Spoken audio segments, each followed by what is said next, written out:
దగ్గరికి ఆ రాజకిరీటుడున్నాడు, బెంగ పెట్టుకోకండి, ఇదిగో నేను ఇప్పుడే బయలుదేరి వెడుతున్నాను, మీరు నాకు దీర్ఘాయుష్మంతుడనవాలని ఆశీర్వచనం చెయ్యండి అని చెప్పి ఆయన బయలుదేరి వెళ్ళడానికి ఇంతకి గొప్ప చేసి ఇటులెంతయునున్ విలపింప చెల్లునే అంతయు చక్కనయ్య విడనాడు దైన్యము మన్యువేగమున్ శ్రాంతిని చెందుడిపుడే అల శంకరు గూర్చి తపింపపోయదన్ చింతల తీర్చి ఘనుడు సిద్ధి నొసంగు నొసంగు సౌఖ్యముల్.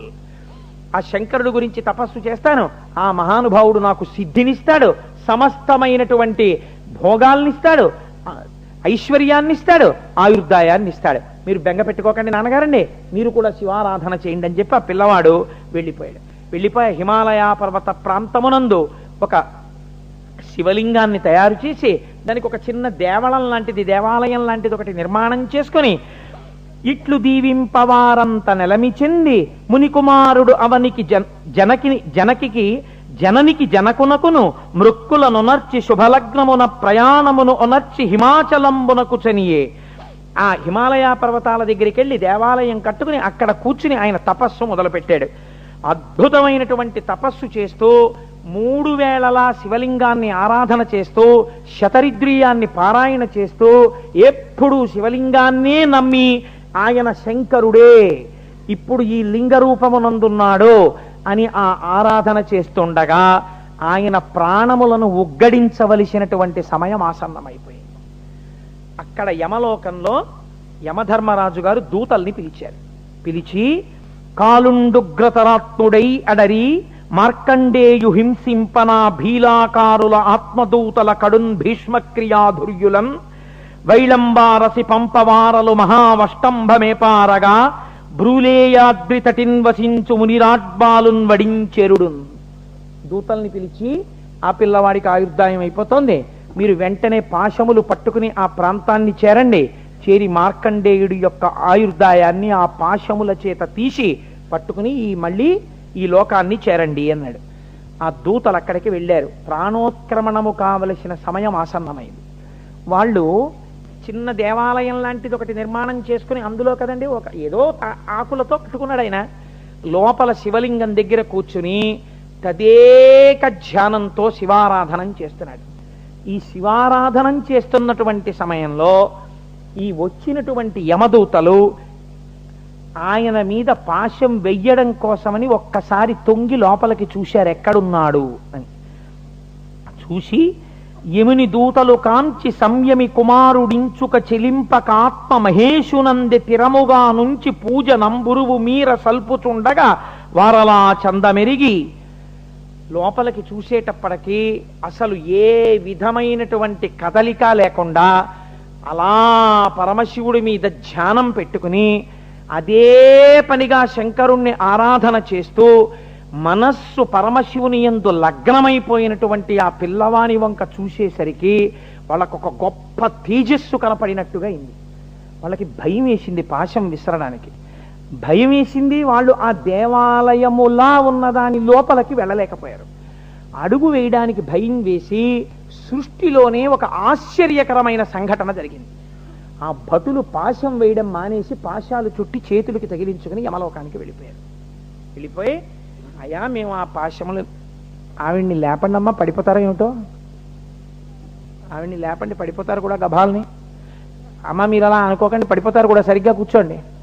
కాబట్టి అక్కడ ఉన్నటువంటి వాళ్ళు తీసుకుని వెళ్ళి యమధర్మరాజు గారికి ఆ పాశములనిచ్చి మేము ఆ పిల్లవాని యొక్క ప్రాణములను ఉగ్గడించలేకపోయాం. కారణం అపారమైనటువంటి శివభక్తితో తనలో తాను లీనమైపోయి శంకరుణ్ణి ఆరాధన చేస్తున్న పిల్లవాడి యొక్క ప్రాణములను తీయలేకపోయామని చెప్పారు. చెప్తే యమధర్మరాజుకి ఎక్కడ లేని కోపం వచ్చింది.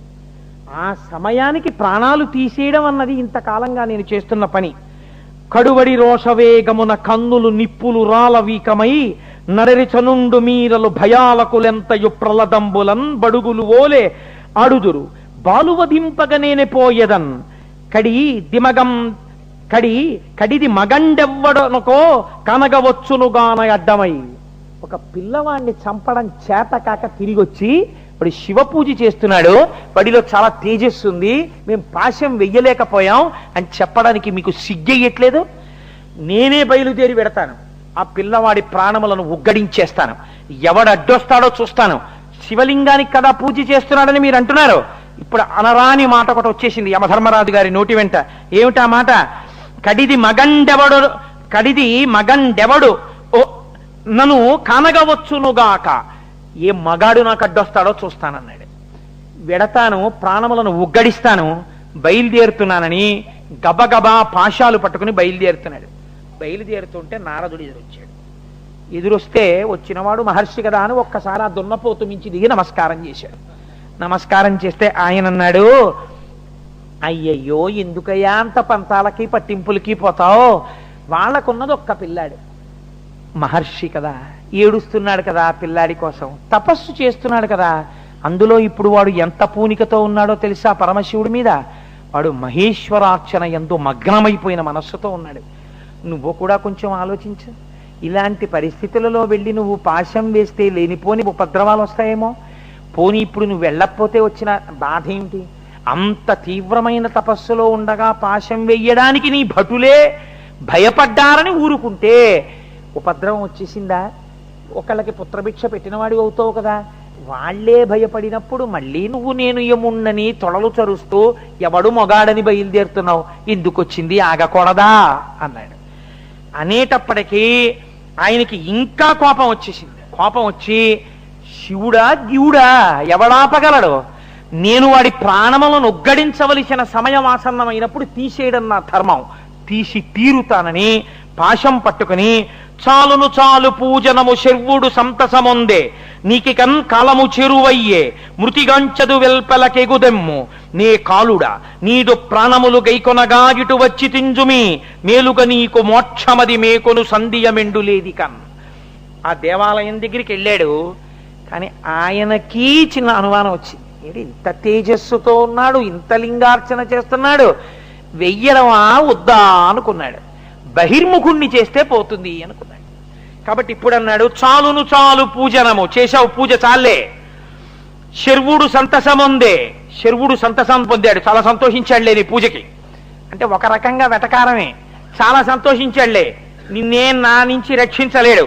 సంతసమొందే, నీకికన్ కాలము చేరువయ్యే, నువ్వు వెళ్ళిపోవలసిన సమయం వచ్చేసింది. మృతికాంచద వెల్పలకెగుదెమ్ము, మరణాన్ని పొందాలి, బయటికి రా. తను తేవాలా, ఆయన్ని రమ్మంటున్నాడా? వెల్పులకెగుదెమ్ము, బయటికి రా. నే కాలుడా, నేను యమధర్మరాజుని, నీ ప్రాణాలు తీయడానికి వచ్చాను. నీదు ప్రాణములగై కొనగా ఇటు వచ్చి తుంజుమి, నీ ప్రాణాలు తీయడానికి వచ్చాను. మేలుగ నీకు మోక్షమది, అదే నీకు మోక్షం చేసిన శివ పూజ వల్ల. ఏకొను సంధియమెండులేది కన్, నీకేం సందేహం లేదు, రా బయటికి అన్నాడు. ఇందులో చిన్న వెటకారధ్వని కూడా ఉంది ఈ పద్యంలో. ఈ మాటలంటే మార్కండేయుట అనినన్ బాలకుడంతకున్ కని రవంతైనన్ భయం బొందక ఇట్లనియన్ భానుజా నే మహేశ్వరుని పుడమిని అర్పించుచున్నవాడ అయ్యనగుండాఢ్యుడు సర్వలోక విభుడాహ్లాదంబునన్ను సాకును నా జీవితము హరింపదరమే ఒక్కో నీకు పోపొమ్మికన్ అన్నాడు. ఆయన అన్నాడు, ఓరి పిచ్చివాడా, నీకు కూడా ప్రభువెవడో వాణ్ణి నేను ఆరాధన చేస్తున్నాను. ఇప్పుడు నేను వాణ్ణి ఎందుకు ఆరాధన చేస్తున్నానో తెలుసా? ఈ శరీరముతో ఉండిపోవాలని కోరిన వారు రాక్షసులు. నేను ఈ శరీరంతో ఉండిపోవాలని కాదు, నా తల్లిదండ్రుల యొక్క కోరిక తీర్చడానికి ఈ శరీరంలో ఉండాలనుకుంటున్నాను, వాళ్ళ ముందు తిరుగాడాలనుకుంటున్నాను కొంతకాలం. నేను అలా ఉండేటట్టు చెయ్యమని నేను వాడిని ప్రార్థన చేస్తున్నాను. వాడు సర్వలోక విభుండు, వాడు నీకు ప్రభువు నాకు ప్రభువు. నేను వాడి ఆరాధన చేస్తుండగా నాకు ఫలితము వాడివ్వాలి తప్ప నువ్వెవడివిరా ఫలితం ఇవ్వడానికి, నువ్వెవడివి నా ప్రాణాలు తీయడానికి? నీ తరమే నేను మహేశ్వర పూజ చేస్తుంటే తీయడం, తీని దమ్ముంటే అన్నాడు ఆయన. ఎక్కడ లేని కోపం వచ్చేసింది యమధర్మరాజు గారికి. ఏటికిటిల్ ప్రగల్భములనెంత యుగర్వము మీరనాడగా మేటితనంబే, శంకరుడు మిన్నగ కన్పడయ్యనే ఇకన్ మాటలు వేయునేలా, నన్ను మంపగలండు శివుండు నీవికన్ మోటుతనంబు పట్పడక ముందరి పాటు తలంచుకొన్మెదన్. నేను ఎంత చెప్పినా వింటలేదు, శివుడు నిన్ను రక్షిస్తాడు రక్షిస్తాడు రక్షిస్తాడు అనుకుంటున్నావు పిల్లవాడా, నువ్వు ఆ మూఢ స్వభావాన్ని విడిచిపెట్టి రా అనినా కడున్ కడున్ కినుకనంది మహాద్భుత దారుణ ధనిన్ బొనరిన చూడు చూడుమిదే పొంక మనంగ సురంగ ప్రాణముల్ మునిసుత అంచు దేహాళికి ముందట నుండి కరాల పాశమున్ కొని శిశుకంధరున్ వైచి కొంకగ లాగదొడంగెనత్తరిన్. గబగబా లోపలికి వెళ్ళి ఆ పిల్లవాడి ఎదురుగుండా నిలబడి తనని చూసి భయపడాలని ఒక భయంకరమైనటువంటి శబ్దాన్ని చేసి చేతిలో మిరిసిపోతున్నటువంటి ఆ యమపాశాన్ని పైకి తీసి విసిరి ఆ పిల్లవాడి మెడకి వేసి లాగుతున్నాడు. లాగుతుంటే ఆ ఉరి బిగుసుకుంటోంది ఆ కంఠానికి. ఆ కంఠానికి బిగుసుకుంటుంటే ఆయన భయపడడం మానేసి అప్పుడు చేశాడండి మహానుభావుడు. ఆయన అన్నాడు, ఒక పక్క కంఠానికి ఒరుసుకుంటుంటే యమపాశం భయపడకుండా శివలింగాన్ని కౌగిలించుకున్నాడు. ఇక్కడే చాలా ఆశ్చర్యకరమైన సంఘటన జరిగింది. ఆయన అన్నాడు, చంద్రశేఖర చంద్రశేఖర చంద్రశేఖర పాహిమాం, చంద్రశేఖర చంద్రశేఖర చంద్రశేఖర రక్షమాం, రత్నసానుసరాసనం రజతాద్రిశృంగనికేతనం, సింజనీకృత పన్నగేశ్వరమచ్యుతానలసాయకం, క్షిప్రదగ్ధపురత్రయం త్రిదివాలయైరభివందితం, చంద్రశేఖరమాశ్రయే మమ కింకరిష్యతి వై యమః అన్నాడు. రత్నసానుసరాసనం రజతాద్రిశృంగనికేతనం, సింజనీకృత పన్నగేశ్వరమచ్యుతానలసాయకం. నా తండ్రి వెండికొండ మీద నాట్యం చేస్తుంటాడు. సమస్త దేవతలు ఆయన నాట్యంలో తోడ్పడుతుంటారు. సృష్టికర్త, స్థితికర్త, ప్రళయకర్త నా తండ్రి. ఆయన పాదములు నేను పట్టి ఉండగా చంద్రశేఖరమాశ్రయే మమ కింకరిష్యతి వై యమః, ఈ యముడు నన్నేం చేయగలడాయా, నేను చంద్రశేఖరుడి పాదములు పట్టుకున్నాను. పంచపాదప పుష్ప గంధ పదంబుజద్వయశోభితం, ఫాలలోచన జాత పావక దగ్ధమన్మద విగ్రహం, భస్మ దిగ్ధ కళేబరం భవనాశనం భవమవ్యయం, చంద్రశేఖరమాశ్రయే మమ కింకరిష్యతి వై యమః. ఒంటి నిండా భస్మాన్ని అలదుకుని తాండవం చేస్తున్నప్పుడు భస్మ రాలుతుండేటటువంటి వాడు మహానుభావుడు, సమస్త దేవతల చేత స్తోత్రము చేయబడేవాడు. ఎవడి పాదముల మీద శిరస్సు ఉంచి నమస్కరిస్తే ఆయన పాదములలోంచి దేవతల చేత, ఋషుల చేత పూజింపబడిన పూల వలన కలిగినటువంటి గొప్ప సువాసనలతో పాటుగా ఆయన పాదముల నుంచి వచ్చేటటువంటి సహజమైనటువంటి సువాసనలు కలిసి కొత్త సువాసనలు ఉద్భవించినవి ముక్కు యొక్క పుటములలోంచి లోపలికి ప్రవేశించి ఆనంద పానము చేత మనస్సు మత్తెక్కిపోతుందో అటువంటి వాడి పాదములను నేను పట్టి ఉండగా కింకరిష్యతి వై యమః, ఈ యముడు నన్ను ఏం చేస్తాడన్నాడు. యక్షరాజసకంభగాక్షహరంభుజంగ విభూషణం, శైలరాజసుతా పరిష్కృత చారువామకళేబరం, క్షేళ నీలగళం పరస్వతధారిణం మృగధారిణం, చంద్రశేఖరమాశ్రయే మమ కింకరిష్యతి వై యమః. ఈ శ్లోకాన్ని ఆధారం చేసుకుని మార్కండేయ వృత్తాంతమే కొత్త మలుపు తిరిగిపోయింది. ఆయన అన్నాడు, శైలరాజసుతా పరిష్కృత చారువామకళేబరం.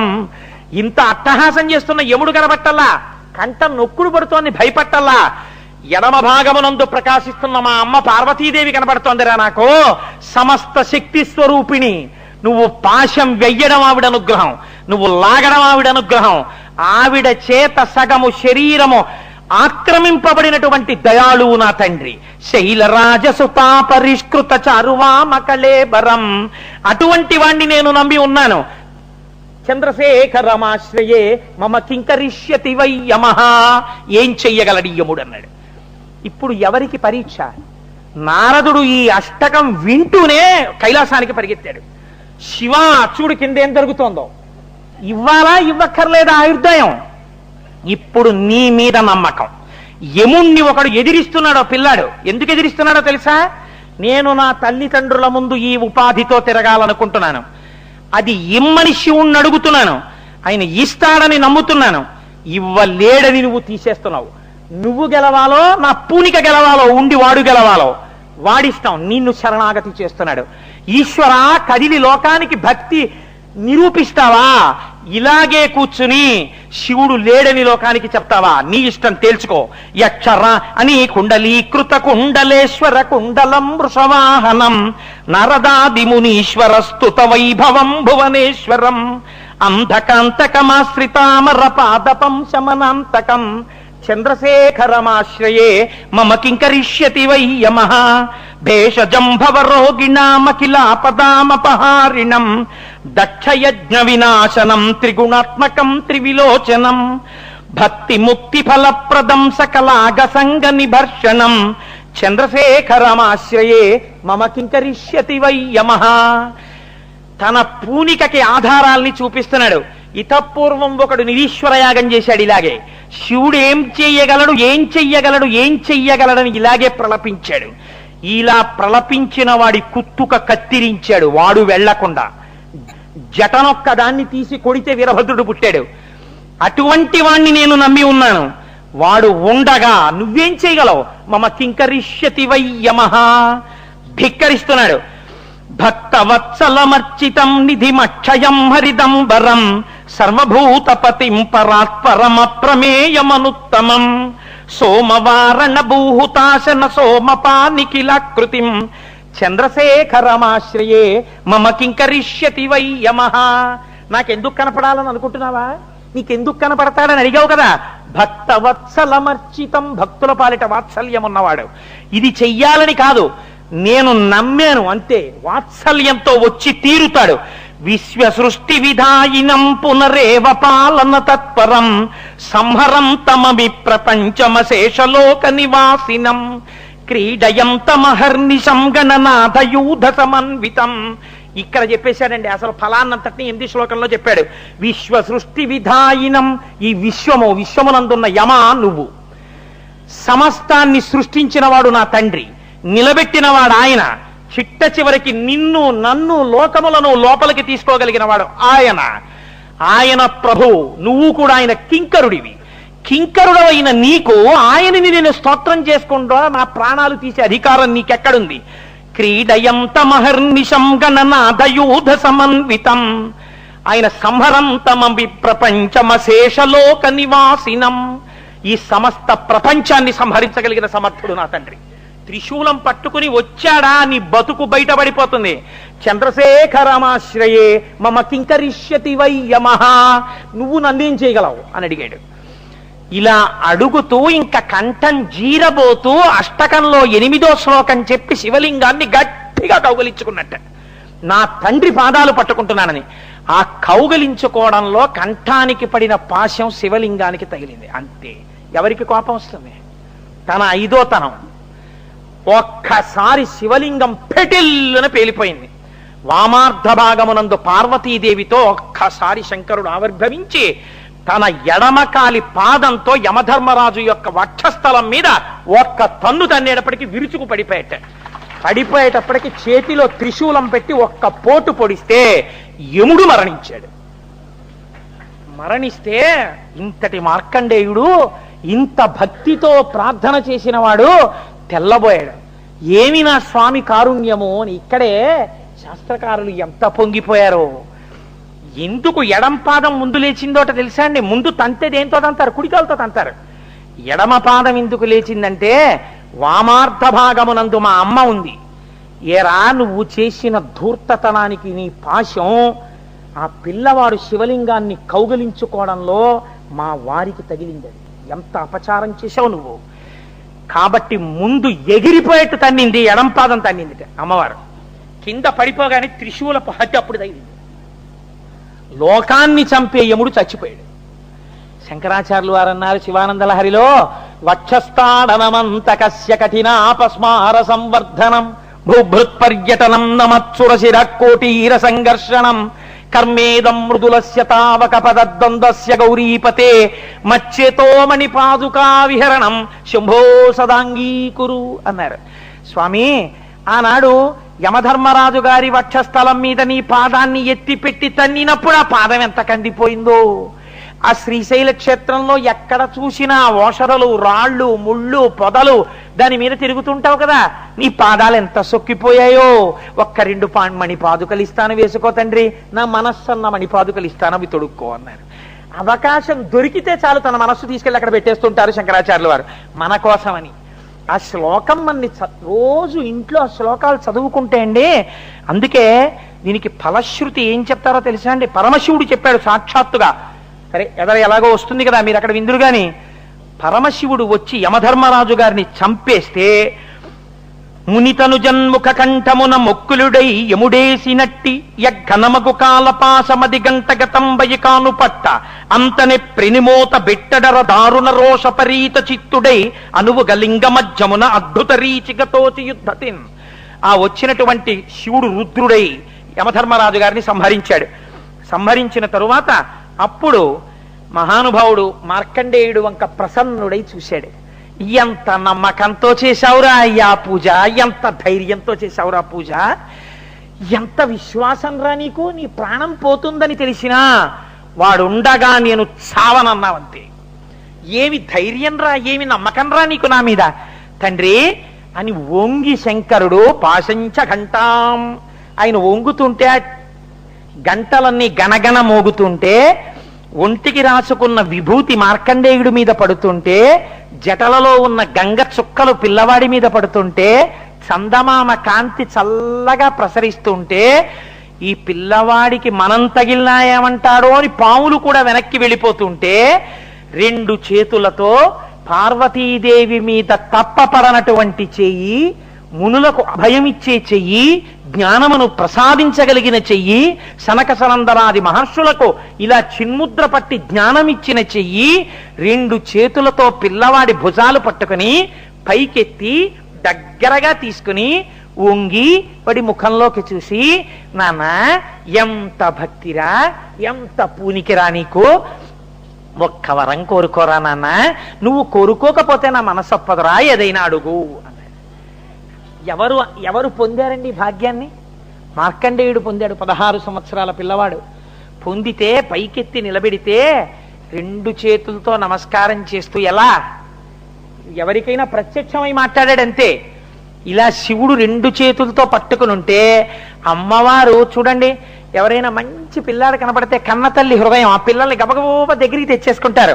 అలా పార్వతీదేవి మా ఆయన వైభవాన్ని ఎంత నమ్మకంతో పూనికతో స్తోత్రం చేశావురా నాన్న, ఎంత నమ్మకం రా మా వారి మీద నీకు అని అమ్మవారు గబగబా దగ్గరికి తీసేసుకుంటుంటే ఆ చల్లని తల్లి ముఖం కనపడుతుంటే, ఆ బొట్టు కనపడుతుంటే, అమ్మవారి ముక్కు ముత్యం కనపడుతుంటే ఆ అమ్మవారిని అయ్యవారిని చూసి పొంగిపోతూ ఆయన్ని ఇలా పట్టుకుంటే అప్పటి వరకు చేసిన తపస్సు వల్ల చిక్కిపోయిన బక్క చేతుల్ని ఇలా చేతులతో పట్టుకుంటే ఆ 2 చేతులతో వాళ్ళ చేతుల మధ్యలో నమస్కారం పెట్టాడు.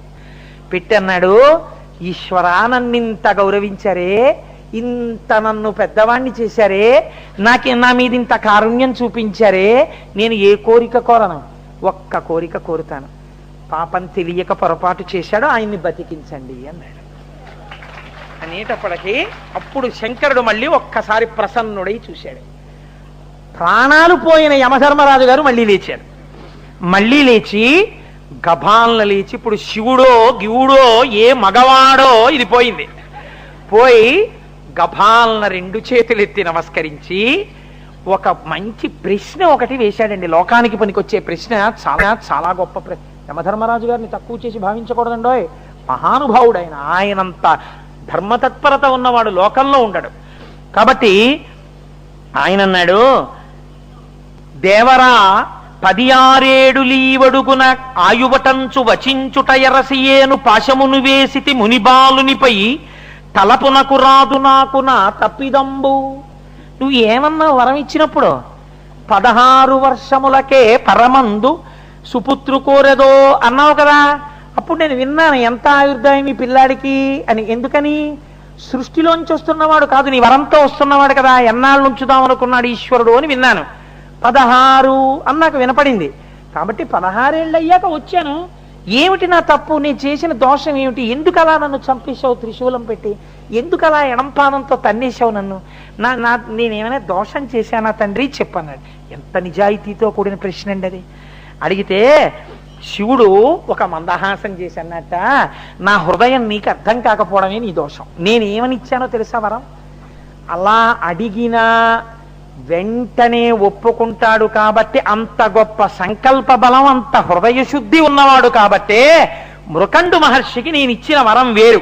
ఏమిటో తెలుసా?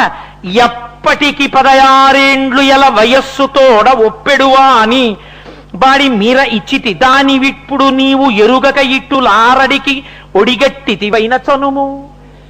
ఎప్పుడూ 16 ఏళ్ల వయస్సు ఉండిపోయే పిల్లాన్ని నిశ్చయవనం ఇచ్చాను వాళ్ళకి నేను. నువ్వు 16 ఏళ్లే అని అర్థం చేసుకున్నావు, అర్థం చేసుకుని వచ్చావు.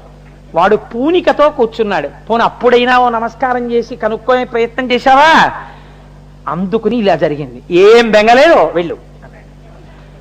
వెళ్ళి రా అనకూడదా, వెళ్ళు అన్నాడు.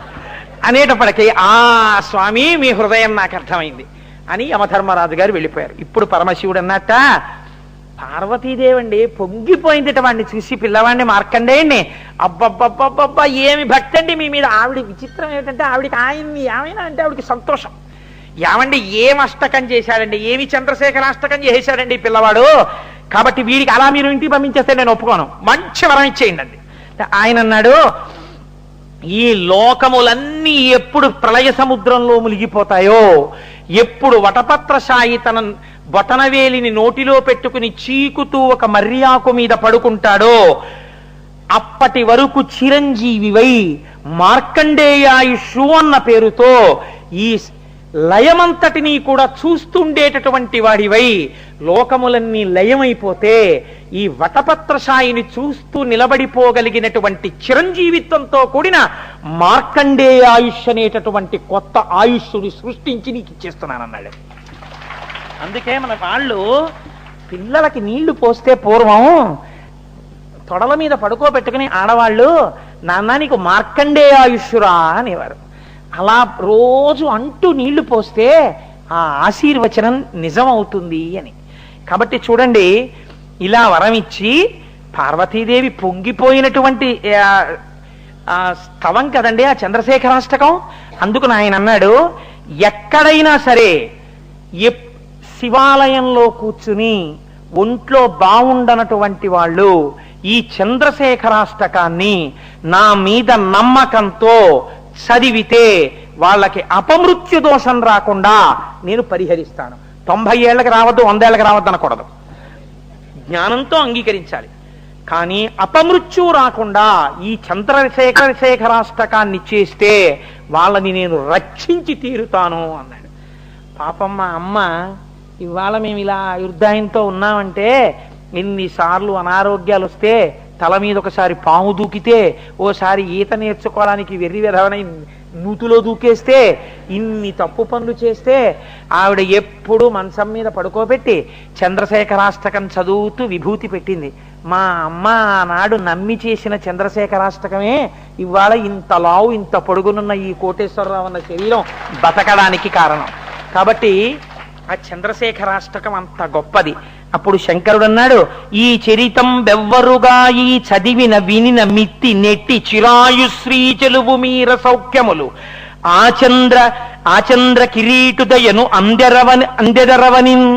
ఎవరైతే ఈ చంద్రశేఖరాష్టకాన్ని నమ్ముకుని ప్రతిరోజు ఇంట్లో చదువుకుంటారో అలాంటి వాళ్ళ ఇళ్లల్లోంచి అకారణంగా సమయము కాకుండా అపమృత్యు దోషము వలన బయటికి శరీరములు వెళ్ళవలసిన అవసరము లేకుండా నేను వాళ్ళ వంశాల్ని వాళ్ళని కాపాడతాను. ఇది చదివినటువంటి వాళ్ళకి, ఇది విన్న వాళ్ళకి అపారమైనటువంటి కీర్తిని, తేజస్సుని, ఆయుర్దాయాన్ని నేను కృప చేస్తున్నాను. చంద్రశేఖర అని పిలువబడినటువంటి అష్టకం కనుక ఈ మకుటంతోటే ఎక్కడ చదువుతున్నారో, అందుకే ఈ చంద్రశేఖరాష్టకానికి ఉన్న గమ్మత్ ఏమిటో తెలుసా అండి? ఇదంతా చదివేసిన తరువాత అష్టకానికి చిట్ట చివరిలో ఒక మాట చెప్తారు. ఇదంతా చదివితే అష్టకంలోనే చివర్లో మృత్యుభీతి మృకండుసూను కృతస్తవం శివ సన్నిధౌ యత్ర కుత్రహయ పతేన్నహి తస్య మృత్యుభయం భవేత్ పూర్ణమాయురరోగతామఖిలార్ధ సంపదమాదరం చంద్రశేఖరయేవ తస్య దదాతి ముక్తిమయత్నతః. ఎవరు నమ్మకంతో రోజు మృత్యుభీతి మృకండుసూను కృతస్తవం శివ సన్నిధౌ, శివుని యొక్క సన్నిధానమునందు మృత్యుభీతితో మృకండుసూనుడైనటువంటి మార్కండేయ మహర్షి చేసినటువంటి ఈ అష్టకమున్నదో దానిని పూనికతో చదువుతున్నారో అటువంటి వారికి యత్ర కుత్రయ పటేన్నహి తస్య మృత్యుభయం భవేత్, మృత్యుభయం ఉండదు. పూర్ణమాయురరోగతామఖిలార్ధ సంపదమాదరం, పూర్ణమైన ఆయుర్దాయాన్ని వాళ్ళు పొందుతారు, ఆపదలు రాకుండా. దానితో పాటుగా అఖిలమైనటువంటి అర్థములు, సంపత్తి, యశస్సు అన్ని చేకూరుతాయి. చంద్రశేఖర ఏవ తస్య దదాది ముక్తిమయత్నతః. వీడి ప్రయత్నం లేకుండా చిట్ట చివర రోజు చంద్రశేఖరాష్టకం చేసుకున్న ఫలితం చేత చిట్ట చివరిలో ఊపిరి జారిపోతున్నప్పుడు శంకరుడి యొక్క నామం జ్ఞాపకానికొచ్చి చంద్రశేఖర అంటూ ప్రాణం విడిచి ఆయన చేతనే మోక్షమీయబడి ఆయనలోకే కలిసిపోతాడు. అంత గొప్ప అష్టకంతో కూడినటువంటి ఈ మార్కండేయ మహర్షి యొక్క జీవితాన్ని ప్రత్యేకించి మాఘమాసంలో ఎవరు వింటున్నారో వాళ్ళకి పరిపూర్ణమైనటువంటి శివకటాక్షము కలుగుతుంది అని శివపురాణాంతర్గతమైన వాక్కు. మనం అనుకోకుండా ఇవాళ మాఘమాసంలో, అందున చంద్రశేఖరుడు శుక్లపక్షంలో ఉన్నటువంటి తది అనుకోండి, కానీ విధియ తదియలు కలుస్తున్నటువంటి రోజున ప్రదోష వేళలో శివాష్టోత్తరం చదువుకుని మనం అందరం ఇవాళ ఈ మార్కండేయ స్తవాన్ని, మార్కండేయుడి కథని చెప్పుకుని వినేటటువంటి అదృష్టాన్ని మనకు ఆ పరమశివుడే తన నిర్హేతుకమైన కృపగా మన్ని అనుగ్రహించాడు. కాబట్టి ఆ పార్వతీ పరమేశ్వరుల యొక్క పాదార విందముల యందు సంతతము మనకు భక్తి కలిగి ఉండేటట్టుగా ఆ ఉమామహేశ్వరులు